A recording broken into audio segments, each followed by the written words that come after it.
Taste the Daily.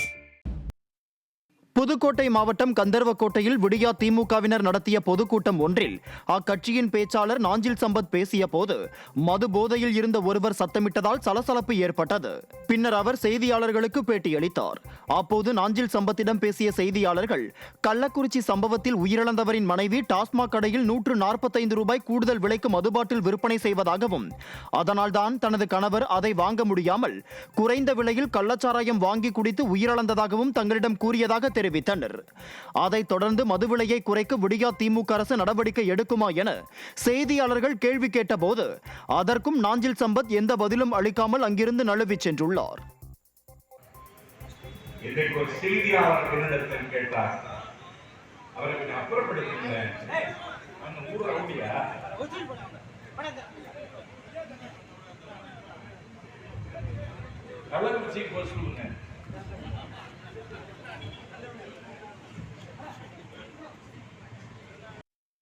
Theni மாவட்டம் பெரியகுளம் அருகே சென்று கொண்டிருந்த அரசு பேருந்தில் மது போதையில் 2 நபர்கள் தாக்கிக் கொண்ட சம்பவத்தால் பயணிகள் அதிர்ச்சியடைந்தனர்.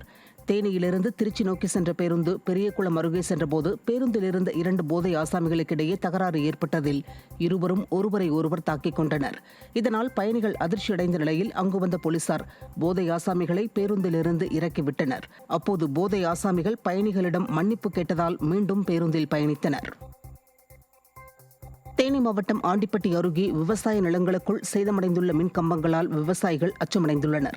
ஆண்டிப்பட்டி அருகே உள்ள சண்முகசுந்தரபுரம் கிராமத்தில் விவசாய நிலங்களுக்குள் மின் கம்பங்கள் மிகவும் சேதமடைந்துள்ளதாக அப்பகுதி விவசாயிகள் குற்றம் சாட்டியுள்ளனர்.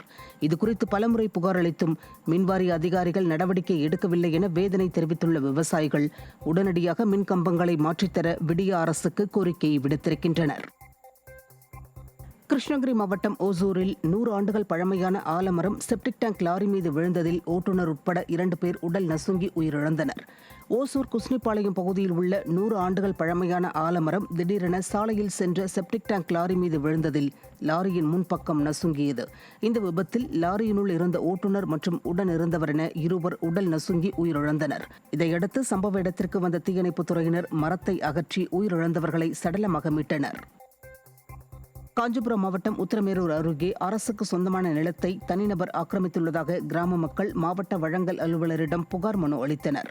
உத்திரமேரூர் அருகே சித்தாலப்பாக்கம் கிராமத்தில் அரசுக்கு சொந்தமான 7 ஏக்கர் கருந்தோப்பு இடத்தில் மகாத்மா காந்தி தேசிய வேலைவாய்ப்பு திட்டத்தின் கீழ் மரம் நடும் பணி ஒதுக்கீடு செய்யப்பட்டுள்ளது. இந்த நிலையில் இந்த நிலத்தினை ஆக்கிரமித்துள்ள தனிநபர் பற்றி வட்டாட்சியரிடம் பலமுறை புகார் மனு அளித்துள்ளனர்.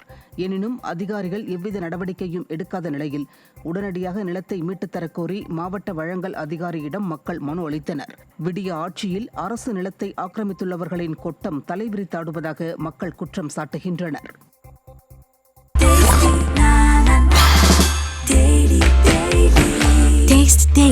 Taste the Daily.